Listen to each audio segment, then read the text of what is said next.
Small Town Romance is a duo from Melbourne made up of Flora, Smith and Arneman, who released their debut album in 2016. They released the single I Don't Believe You in 2020, and their latest single is Home Fires, taken from an album that is to be released at some point, hopefully in the near future, and we're going to talk about that.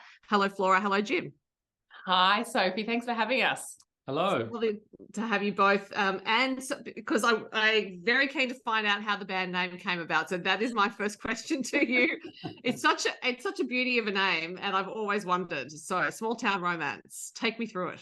Well, I have to refresh my own memory on this, to be honest. So we first obviously we've been in a relationship for longer than the band, and music has always been a big part of both of our lives. So we played a lot together.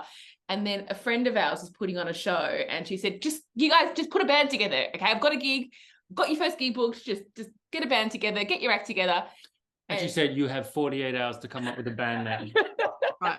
Nothing like a deadline. Yeah. And we were listening to a lot of Richard Thompson at the time as an English folk musician and guitarist. And he had this live album from, what era was it? I think like the 80s. Called Small Town Romance. And there's a song on it called Small Town Romance, and it's a really grim depiction. It's Small Town Romance, not in the like romantic sense, but in the like everyone knows your business, right? Nowhere to hide, dingy motel rooms. So we thought of it as a kind of a sort of a gritty. Yeah, but I think it has a different ring to relationship. It. It just feels a bit smug, really, doesn't it? Well, I think it's not at all smug, but I think also because of the music you make, it doesn't, because your music's really lovely and not at all depressing. And so I know it's true. It didn't. It's yeah. Certainly, like the music we were making then, which was like 2013. It's certainly been like a bit of a. It wasn't taking a few detours. It wasn't very gritty then either, to be honest. But it was. I don't know. We came up with the name. We kind of we're stuck with it now. It's kind of nice. It's nice. It's funny to see how different people take it. That's kind of the impression it makes people when they come across us. Yeah. But it's I think that kind of idea is that's what Howard says, the intimacy and that sense of. I mean, it is a bit everyone knows your business in country music. That's what you're doing. You're sharing your business. That's true. It's so confessional. But I think you've also skipped over the important bit, which is not just the name, but also the fact that you were getting a band together very quickly when your friend said, "Oh, just come on, put a band together." So not only coming up with the name, but at that point to perform. Did we have any songs? I can't remember if we had any songs. Yeah, I had some songs. I think we both had some songs that we had kicking around. Yeah. And but had you actually practiced them together at the time the friend put this deadline on you? We had 48 hours for the band name. I think we had long for the show. I think we had a few weeks. But we didn't have that long. Yeah, it was good. It was fun. And then we never looked back because... Yeah. We just why would you? Well, exactly. So I'm guessing that was not the first time you'd actually sung together or done any kind of music together. So when did that start? When did making music together start? Oh, gosh. Well, we met. I attended a gig of Flora. She was in a folk duo called Flash Company. So we met at a gig. I was a groupie. And and so Flora was busy with her duo for the first couple of years of our relationship. And I was playing a little bit with some other people. And so, we still had separate projects. And then when we were asked to play a gig together, that kind of forced us to go, I remember as well, had we, because we did quite a lot of touring with Jim's mum and Kirkpatrick. And I'm trying to remember if that was before or after we put the band together. I think it was after, yeah. So we'd done bits and pieces together, and jumped up in each other's songs. But it was the first time we kind of went, all right, let's sort of combine. Yeah. We were, confident enough that we liked each other's music by then. But you could... Yeah. I think also we were early on in our relationship at that point. So we were like, let's not complicate things too much and be in a band and in a relationship. Right. And we eventually, it was inevitable, but we just took our time. We didn't jump straight into it. Yeah. It does raise the stakes somewhat to be in a relationship and in a band. It's true, because there's a certain, especially when you're sort of writing together and creating together, you have to be pretty confident that you think the other person's good, that you like their stuff. And you can have musicians and things that you really like and you love what they're doing, but you think, I could never write with them, or it wouldn't work for what I was doing.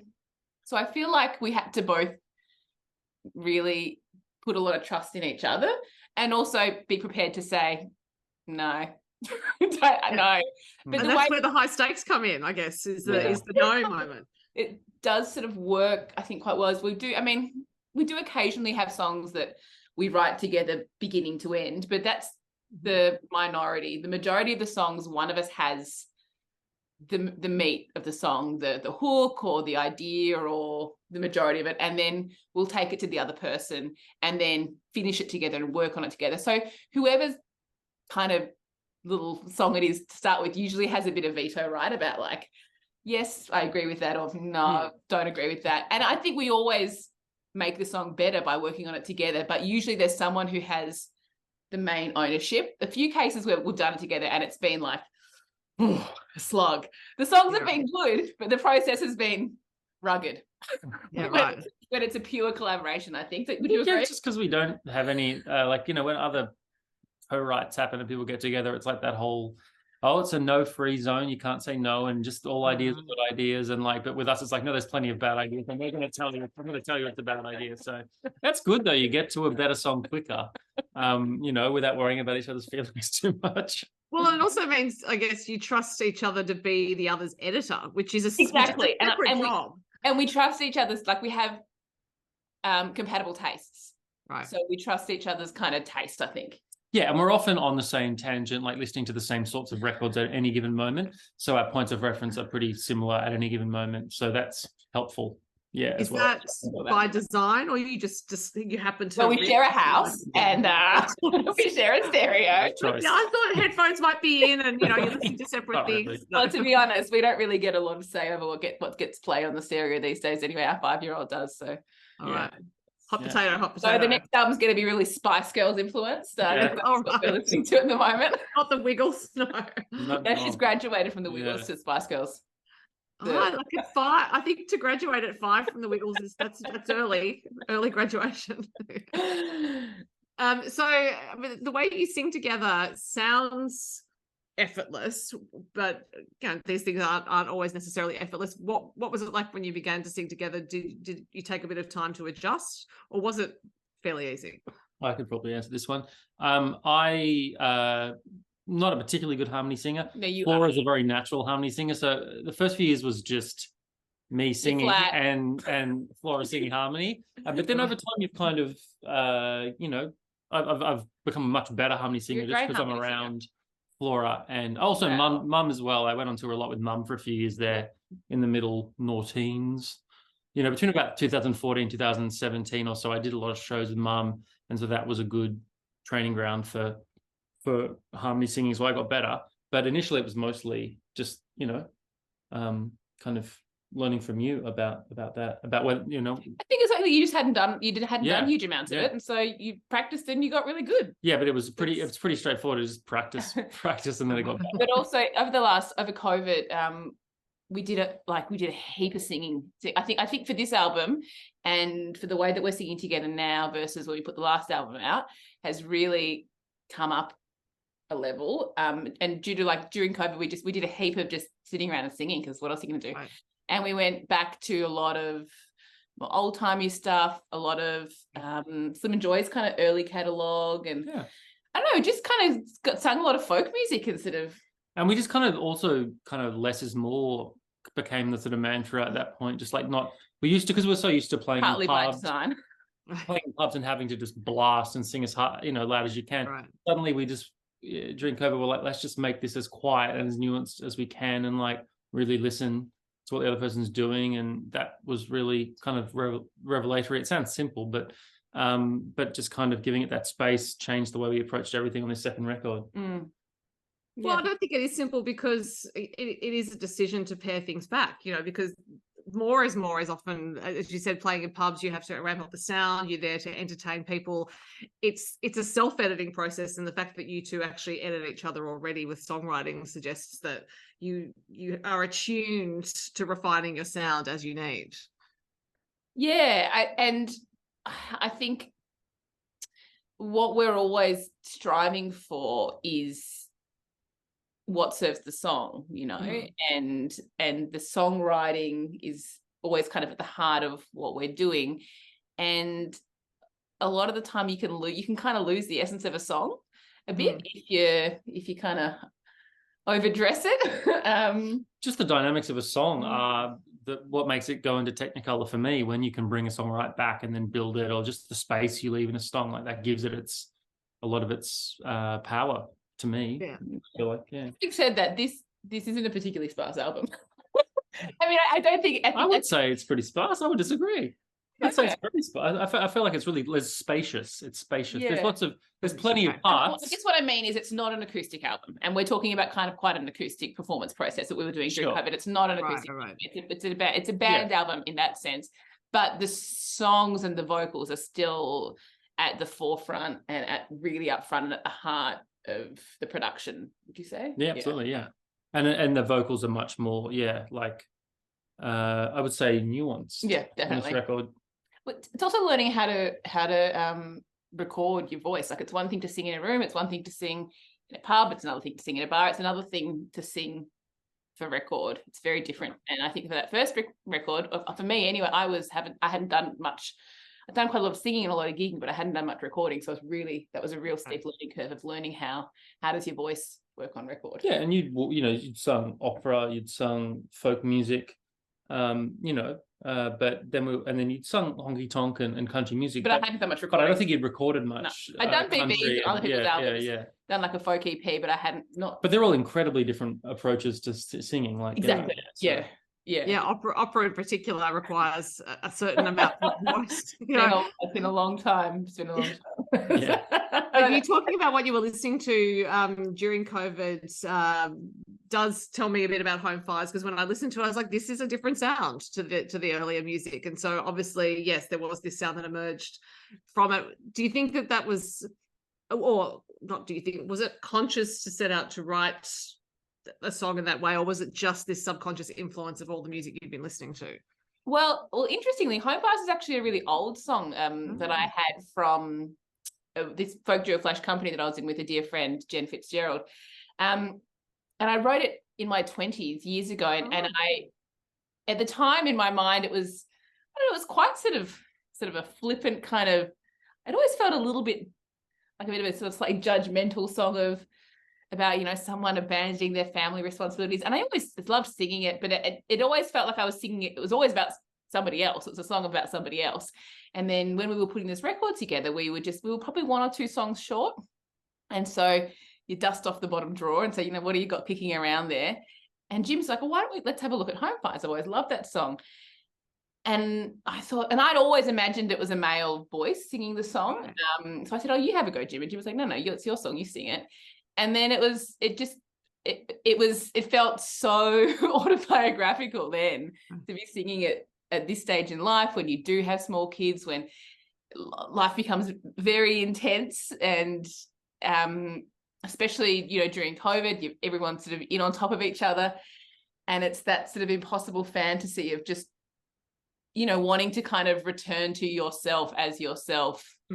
For your life became so entangled with so much other complicated stuff. But it's an impossible fantasy, because you could never, the sacrifice feels too great. So you just daydream about it. But yeah, it was, so I guess that's a bit about the song, but yeah, it was quite interesting how songs, you can write them at different stages in your life, and then they can kind of come in and out of your life and mean different things to you, depending on, where you're at in your life. But sonically, this one I feel is a real testament to the musicians that we had on the album, because we brought them the song, and when we were recording this record, we didn't have a lot of time. It was sort of between lockdowns, as it turned out, and I was heavily pregnant. So we didn't have a lot of pre-production time. We didn't have a lot of rehearsal time. We hadn't been playing many gigs because we, just hadn't been a lot happening in that department.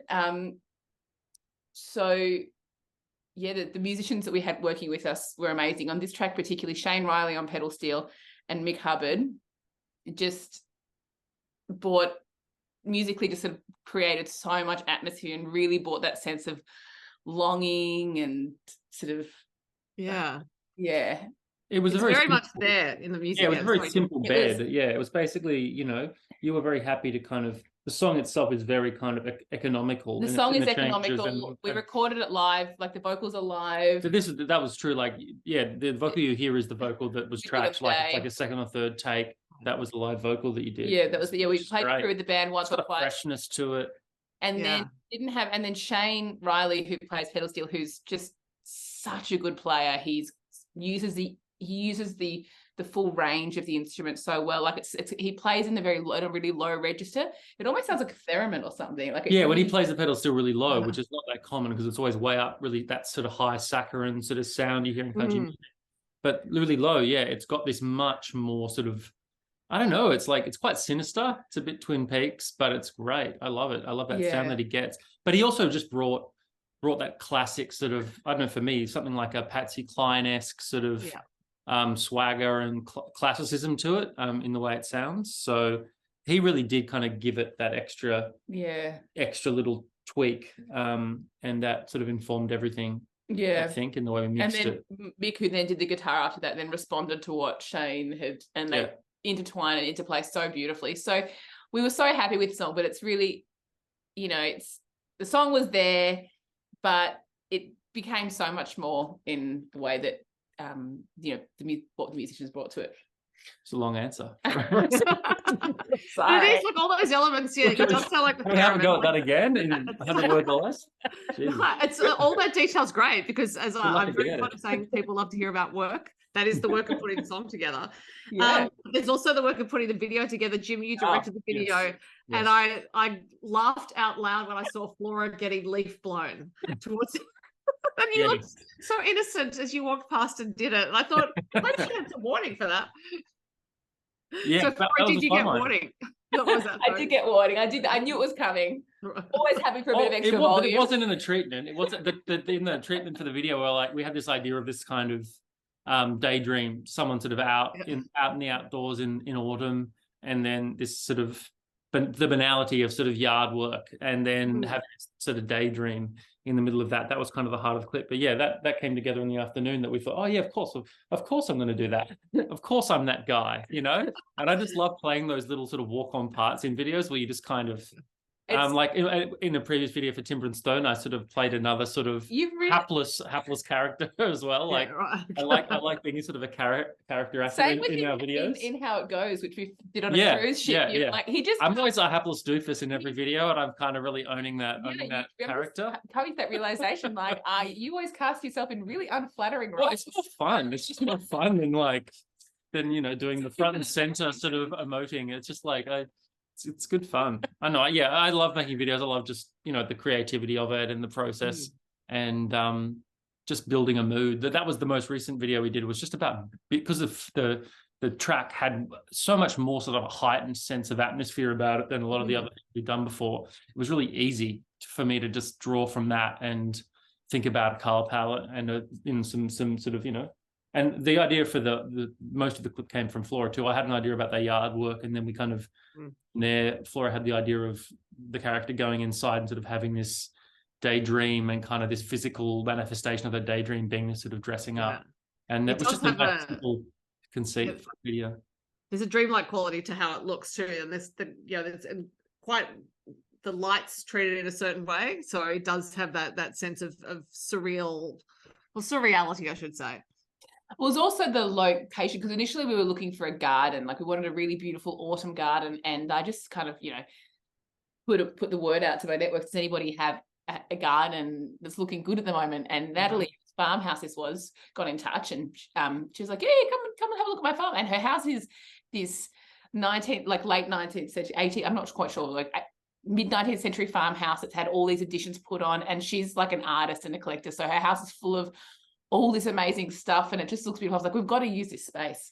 That's great. So that's where we kind of came up with the idea of like, well, let's have this sort of that can kind of be the representation of the sort of the fantasy of, and it's all these kind of lush textures and objet d'art and figurines. And I have some hoarder tendencies. So like a house that's a maximal, let's call them maximalist tendencies. So a house just full of beautiful stuff that's from op shops and art galleries, like I was like, oh, Believe me, yeah, just books and figurines. Yeah, I mean, and she didn't have stuff. to do a lot of acting. It was, yeah, she was right there, you know. Just got to And go a leaf through blower. stuff. Yeah. Now, because Jim, you've directed quite a few videos, and you also made a documentary film in 2019, and that was about members of your family. So you have mentioned your mother, Anne Kirkpatrick. Flora, you mentioned Joy. So, Jim, you are a third generation musician, and your uncle David is also in a band at the moment. I interviewed David a few weeks ago, maybe a few months ago now. And your grandparents were very handy with a tune, shall we say. So I'm wondering if you felt like it was an inevitability that you were going to be a musician. I mean, I've always had, music's always been in my life. I've always loved it. It was a kind of a big thing it was a pretty big thing to sort of think about approaching when I was kind of coming of age. And so I tended to think about some other avenues and things I wanted to do as well. But I guess songwriting has been the thing that I've always thought that I'd always do. Like, I've always enjoyed that the most. Like, I'm not, I'm not a showy sort of, fireworks and lame suits sort of performer. So, and so like, I'm more like, I love the songwriting. I love the sort of process behind making music as much as I do the outward performance of it. So, I guess, yeah, it's always been there in the background. And I've always wanted to play music, but pursuing like a career in music was certainly something I put on the back burner for a while, and thought more practically about making a career in another creative field, which was filmmaking. So that's been really fun and really fulfilling for over a decade now, and then had little sort of intermittently we've done some music and kept that bubbling away in the background, and and it's been nice in the sense that I feel like we've still got a lot of fuel in the tank for music now. Like, a lot of people, when they've been going hard for 10-15 years in the music game like it is, it takes it out of you. But I feel like we've got a lot of, I don't know, enthusiasm and a lot of sort of songs that we've written that we haven't played to death, and that still feel fresh, that we're yet to record. Like, I feel like we've got a lot in the tank, and it's kind of exciting. And so right now I feel as positive about playing music really, all the time, and making it more of a going concern for us than I ever have. And I'm feeling more confident about it. Yeah. But having that whole family legacy is something that I always wanted to celebrate and be part of. Yeah. Like, I've always loved doing that. I've loved playing the shows with Mum and being part of her music. And I've loved, the film was a real, obviously a passion project that took a long time to make. But when we made it, it was incredibly satisfying to see that get to find the audience that it did, and the fact that it's still finding an audience. I'm just proud of that. And so, yeah, I feel like that sort of, era in my 20s of playing music but also working on that film, it was all me sort of trying to pay my dues and sort of be part of that family legacy as much as I could, and keep it out there. And now I feel like we're starting to sort of find our own voice a bit as well. At the same time, sort of balance that, coming from that legacy to also having our own sort of distinct voice that feels, right for now. I'm very fond of reminding people as often as I can that your grandmother, Joy McKean, won the very first golden guitar as a songwriter for Lights on the Hill, because that is an incredible family legacy to have. And also, Joy was an amazing writer. And we were talking about the economy of home fires. Well, she was an economical songwriter who managed to convey a whole lot of story in what looked like very few lines, but they were packed with meaning. And so, approaching a documentary about her and about your grandfather, you had some archival footage to work with, and you had Joy's hilarious sister in that documentary.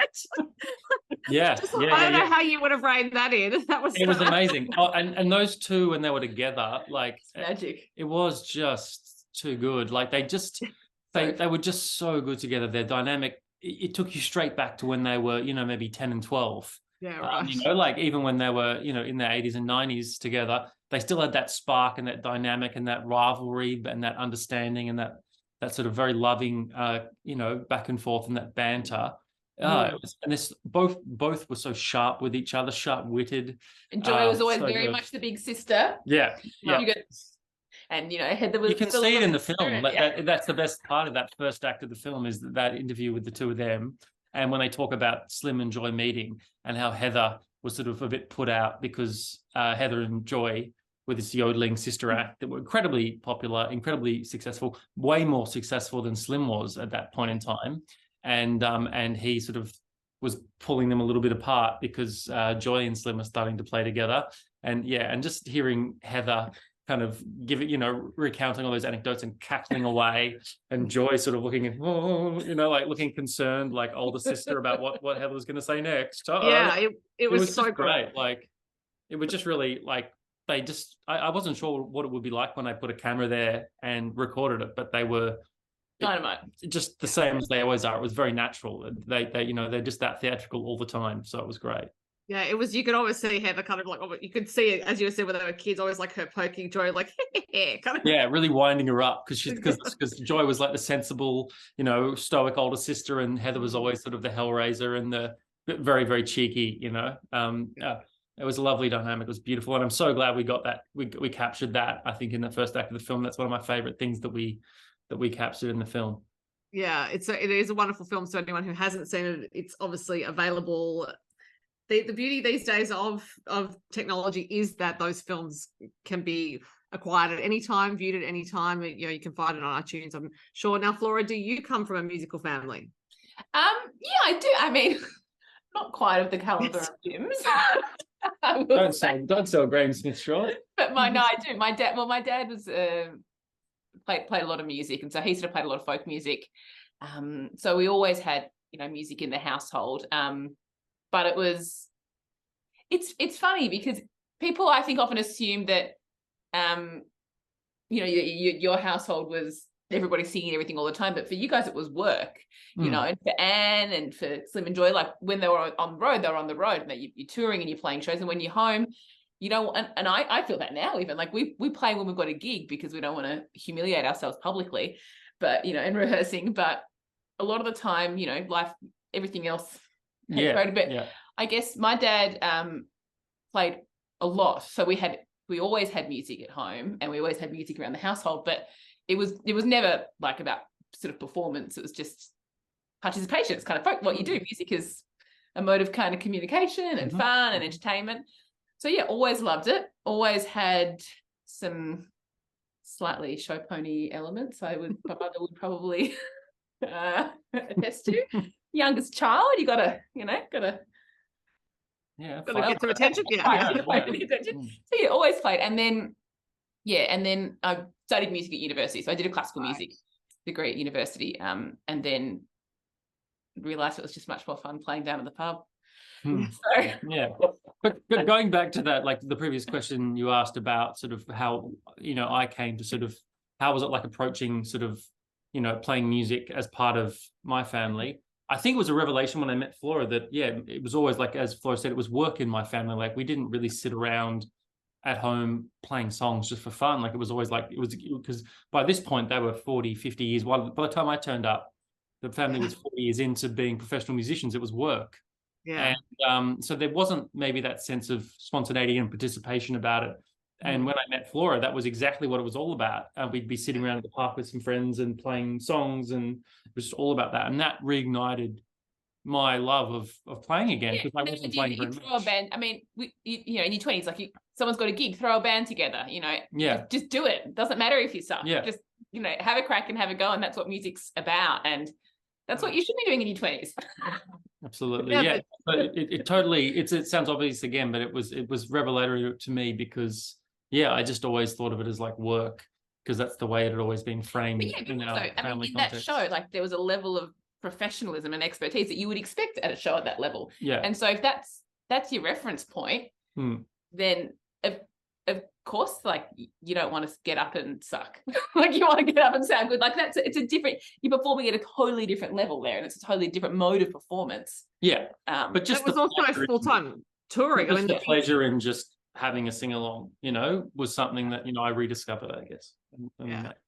But also just, for you, Jim, to see, for Joy and Slim, it was full-time touring. It was like a year-round process of not just, we play. It's getting the show on the road, all the things that come with that. So you can certainly understand why at home it would be like, I don't want to deal with that. Totally, yeah, absolutely. It was a bit like that, yeah. I mean, but then again, like Slim always played like every day. Like Slim would play every day. That's what he always used to say. I've got to keep a hand in, got to, if you leave it for, too long, you just got to keep that voice in check. So he would always play every day.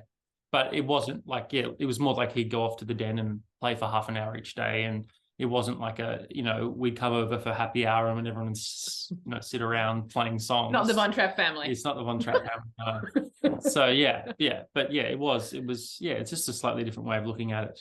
But we're hoping now with our kids that we make it much more of a participatory thing as well. A fun thing that everyone's doing, sort of, and everyone can be involved in. Oh, but you can't also undermine or also undersell like the level of knowledge and expertise that sort of came from being around. Just watching performances. I guess is the thing I soaked up a lot of, which is mainly like a lot of that was stagecraft, like watching stagecraft, how a set rises and falls and, little things like that. Which is such an important element, and when it's done well, it looks like it's natural and invisible almost, because the audience has no idea what's gone into it. But it's such an important thing. But Flora, you play piano accordion, which to my way of thinking is the hardest instrument of all time. I watch people play this and I think I have no idea. I mean, playing guitar is hard enough. I don't know how the hands do the different things they do. So how long have you been playing that instrument? My dad's an accordion player, actually. Right. So he didn't teach me though. So he always played Irish button accordion. And then I spent a little bit of time when I was at university in Texas, and that button accordion is a really popular instrument in like Tex-Mex music. Okay. I'm going to get a little bit tangential here. So there was a big German migratory move to parts of Texas as farming labor. I think in the 19th century. Anyway, so they brought along their accordions, and then so they were working on a lot of farms, and then the other ranch hands on a lot of these farms. So it was German sort of, farming peasant sort of migrants, and then there was a lot of Mexican laborers. And so the accordions that the German migrants brought over were picked up by the Mexican laborers, and then they started playing a lot of the rancheros and Mexican folk songs with the accordion. So that's why you have all these polkas in Tex-Mex music, and it's quite specific to the northern parts of Mexico and South Texas. So that's when I was studying in Texas, there was a class I could take at my university that was in like this specific style of button accordion. And because my dad was an accordion player, I told him, and he was like, oh, you got to do it. When are you going to get the opportunity to learn Tex-Mex button accordion? I was like, yeah, you're right.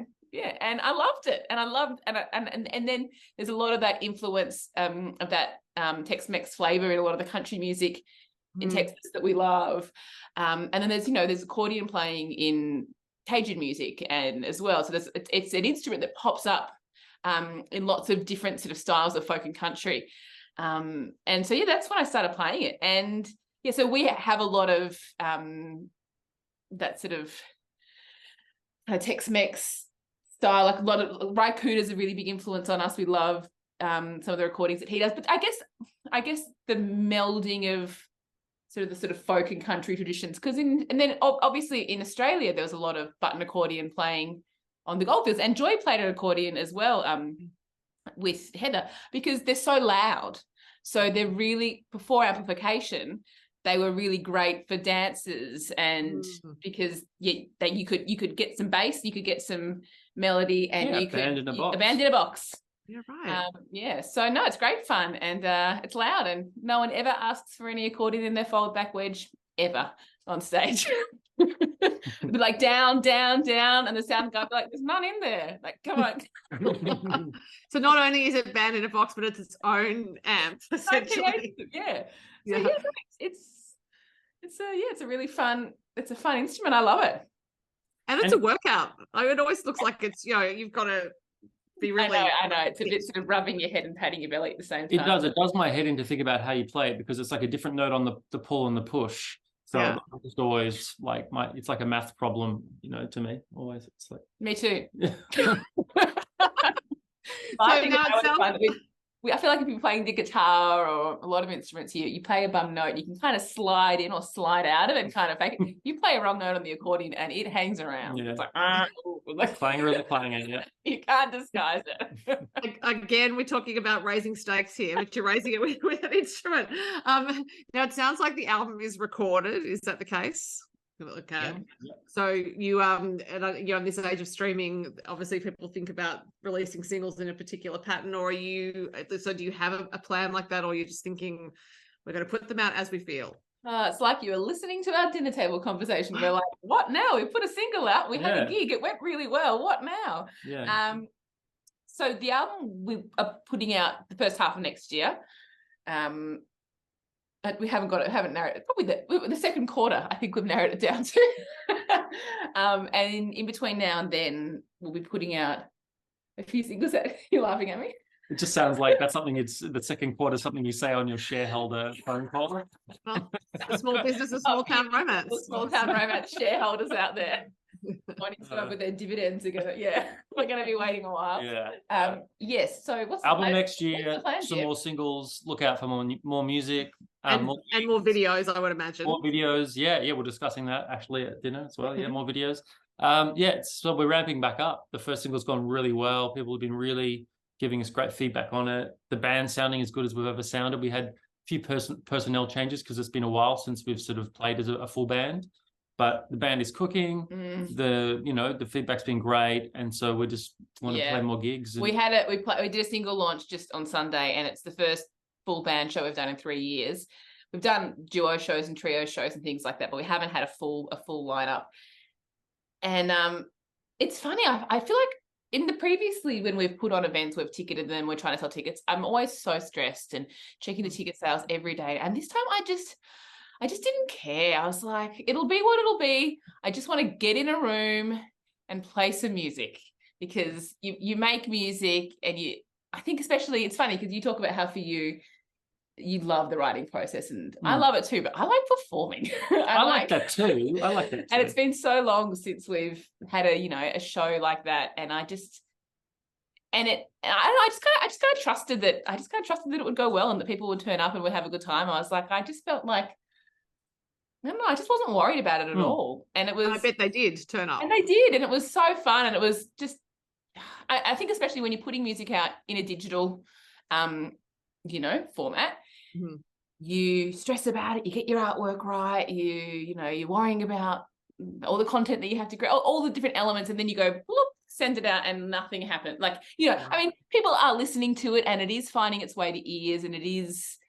connecting with people, but it can feel like on the other end of that it's just gone poof and nothing happens, And so for me, it's like, no, well, the reason we do this is so we can be in a room with people playing music. And that's when it all kind of makes sense, I guess. Yeah. So it was really, really good to do it, and we just got to figure out how to do more of it.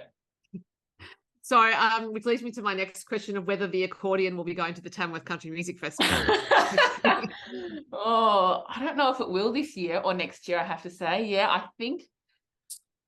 Yeah, TBC on the 2024 festival, but I would say we're definitely 2025. But Oh, look, we might have a last minute severe case of FOMO and duck up for a quick little spot here or there. But I think we decided that we kind of want to wait until we've got the album finished. Yes, so we've got something to. Or the album out. Oh, the album out. Yeah. And Jim's very motivated by spending as much time at the beach as possible. It's also prime beach time. That's true. My kids. When they had Tamworth in in April, I was like, they should do that every year. I know. That was a good time of year, but yeah, it's a long way inland. Yeah. It's also, our kids are pretty little, and next time we go up, we'd really like to not bring them. So hoping another year and we can do that. Well, I'm sure the audience will still be there for you. Although I don't know how Helena, our 5-year-old, will accept that. She's extremely acutely aware of when is she getting her spot in the show. All right. Well, you should talk to Ashley Dallas about that, because her daughter Harriet, her eldest daughter Harriet, is very keen to join her at every opportunity. Okay, well, maybe I think we could probably get them. They're about the same age, so I think we can start getting them working on a double act. That's good. It is never too early. And if she's already on the Spice Girls, then you're on your way to a 5-member band there. Flora, Jim, I could keep talking to you for hours, and I'm sure I would learn lots of great and interesting things, but I have had you talking for a while. So yeah, it's been a real history lesson of accordions. And I love it. Good luck getting that, getting engagement on Instagram with that. No, I love that stuff, but it's also music history. It's ideal. Yeah, It is. yeah. So I will let you go, but hopefully get to talk to you again when there is more music. Absolutely. Out. Thank you so much. Thanks. Thanks. Bye.